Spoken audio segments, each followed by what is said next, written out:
What's happening, guys? Sam Adams here, and today we're going to be talking about the fact that Modern Warfare Remastered is going to be released as a standalone game next week. This is actually a topic that I'm pretty passionate about because I have a pretty long history with Call of Duty 4 Modern Warfare. This is kind of the game that I consider to have kicked off my real interest in pursuing this kind of industry going forward, for getting me really interested in gaming. Of course, I was really into it before that, but Modern Warfare really drug me in, and that was the first game that I really did just grind day after day, and that was one of the games that really did draw me into that kind of grinding, multiplayer, arcade-esque atmosphere, and it really did kind of get its hooks into me and keep me into Call of Duty for about 4 or 5 years after that, before I started branching out, trying new things, and eventually kind of abandoned the franchise, almost, you might be able to say. So needless to say, I was excited about the fact that Modern Warfare Remastered was going to finally be re-released as a standalone game, as opposed to how it was tethered to the Legacy Edition of Infinite Warfare like it was whenever that game came out last November, and that was a steaming pile of garbage.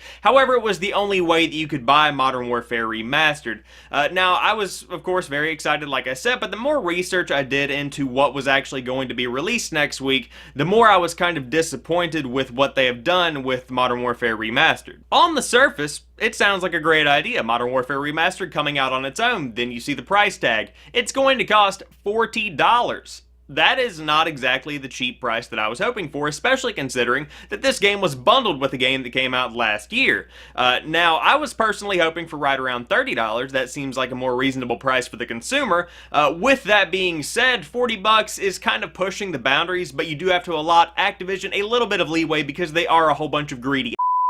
Then I find out that the Variety Map Pack is not in fact included with this purchase. The Variety Map Pack, of course, being 4 maps that was released alongside Call of Duty 4 Modern Warfare back in the day as a free expansion that came out later down the road. Now they have re-released the Variety Map Pack with remastered maps for $15 in addition to the purchase of Modern Warfare Remastered, whether you got it through the Infinite Warfare Legacy Edition bundle or through this standalone.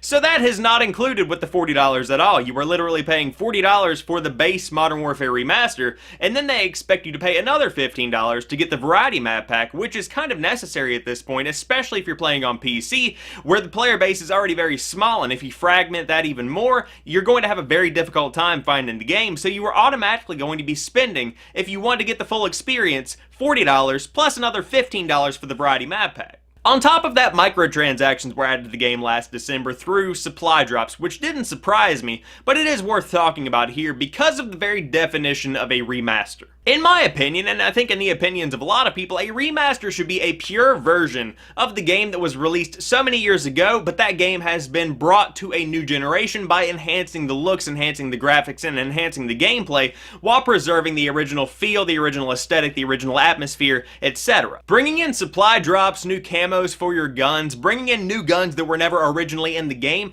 bringing in all these new elements isn't helping the situation here, because this is not a remaster anymore. This is just a piece of nostalgia that is being milked like a dairy cow to make as much money as possible over the course of the time that people are still interested in it, which admittedly is waning. Ultimately, I wanted to make this video to say that this is a really shitty business tactic. You are releasing the base game for $40 again after it was bundled in with Infinite Warfare. Then you're putting out the Variety Map Pack as something that is not included with your $40 purchase, as a separate $15 purchase, and then including microtransactions into Modern Warfare Remastered, and you have already been doing that for months on end. This entire thing just leaves a bad taste in my mouth, which is why I just can't buy Modern Warfare Remastered. Not that you care what I do with my money, I'm just saying this is a really messed up situation, especially considering how good of a game the original Modern Warfare was. I consider it to be the best Call of Duty. But what do you guys think? Leave it in the comment section down below. I personally won't be partaking in this official release of Modern Warfare Remastered, even though I was very much so hoping to, but after doing more research on how the game is faring after several months,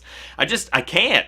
It's just not in me. But you guys have a fantastic rest of the weekend. I will talk to you in the drop on Monday, as I do every single week. Peace.